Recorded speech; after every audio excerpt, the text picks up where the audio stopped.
नमस्कार दोस्तों, मैं हूं दीपू। उत्तराखंड दर्शन न्यूज में आपका स्वागत है। दोस्तों, हमारे साथ है व्यास जी, जो बहुत कथावाचक भी है और बहुत अच्छे व्यास भी है और राम जी के बारे में, शास्त्र के बारे में बहुत अच्छी जानकारी रखते हैं और उनसे जानेंगे आज हम वो कुछ उनसे राम जी के बारे में जानेंगे। कल को हमारे साथ राम जी, सबसे पहले तो सर आपका, मैं व्यास जी, मैं आपका परिचय लेना चाहूँगा।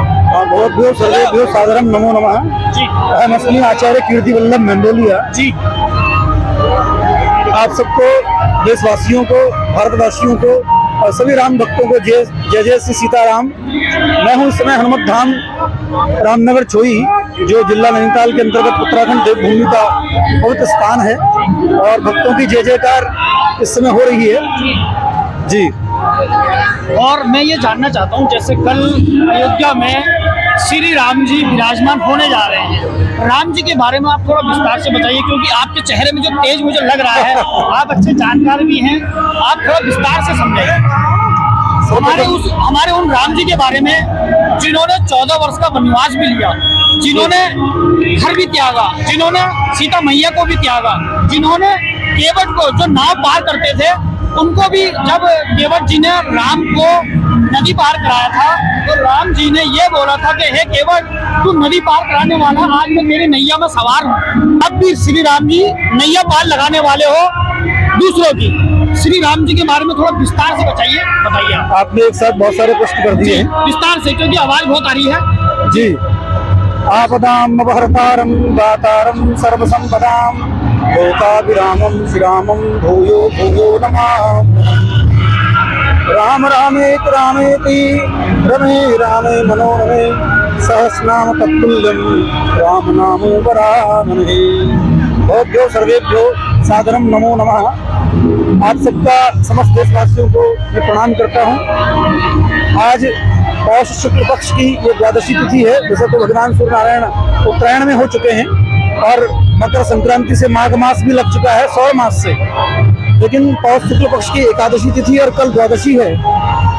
और कल पुनर्वसु नक्षत्र और त्रेता युग की छाया हमें प्राप्त हो रही है।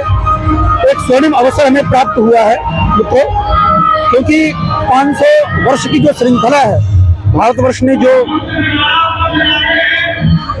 युग देखा है, जो दौर देखा है, राम मंदिर को बनने के लिए कितनी संतों ने, महापुरुषों ने अपने शरीर का त्याग किया है, तो उस कालखंड को हम भूल नहीं सकते हैं। राम तो साक्षात विग्रहवान धर्म, रामो विग्रहवान धर्म, राम साक्षात धर्म की मूर्ति है।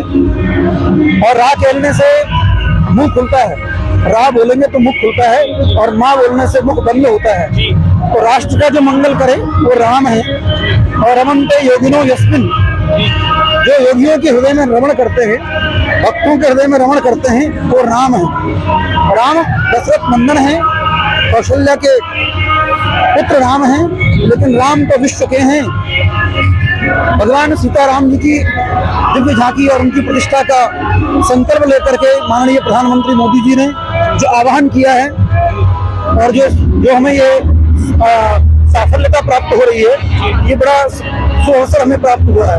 जन जन में देवभूमि उत्तराखंड से मैं इस समय इस चैनल पर जुड़ा हूँ और हनुमत धाम का ये परिकर है। मेरे पार्श्व में भगवान सीताराम जी और हनुमान जी विराजित हैं।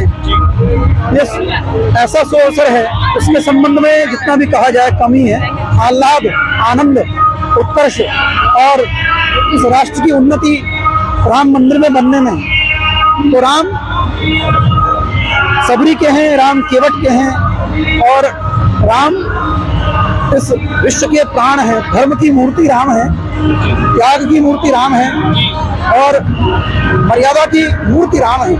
राम के संबंध में आपने एक साथ कई प्रश्न मुझे पूछे। तो राम जी का प्रथम तो त्रेता युग में अवतार हुआ। राम जी की जो कुंडली है वो कर्क लगन की है, क्योंकि मेरा विषय भी ज्योतिष है।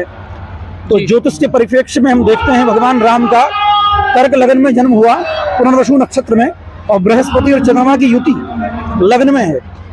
उनका मंगल उच्च का है, शुक्र भी उच्च के हैं, सूर्य भी उच्च राशि के हैं।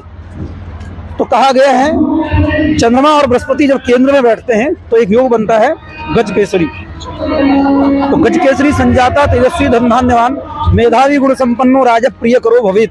जहाँ चंद्रमा और गुरु का योग बने ऐसा योग गज केसरी कहलाता है। उनकी कुंडली में मालव्य नामक योग शुक्र से बनता है, कुंडली में रुचक नामक राजयोग बनता है जो मंगल से बनता है। ऐसे 4-5 ग्रहों की युति जब हुई और भगवान का आविर्भाव हुआ, अवतार भगवान ने ग्रहण किया। अवतार भगवान के अनंत है, हरि अनंत, हरि कथा अनंता। लेकिन जो राम जी हैं यह 12 कला अवतार है और भगवान कृष्ण 16 कला अवतार हैं।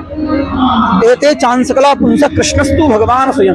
राम और कृष्ण स्वयं परात्पर ब्रह्म है, नारायण है, और वही नारायण अयोध्या में विराजित हो रहे हैं। ये अलग बात है कि उन्होंने वहाँ पर जो इस समय इस कालखंड में जो कुछ भी हमने, मैं पुनरावृत्ति कर रहा हूँ, जो कुछ भी हमने देखा इन वर्षों में वो समय निकल चुका है और एक अवसर हमें प्राप्त हुआ है जी।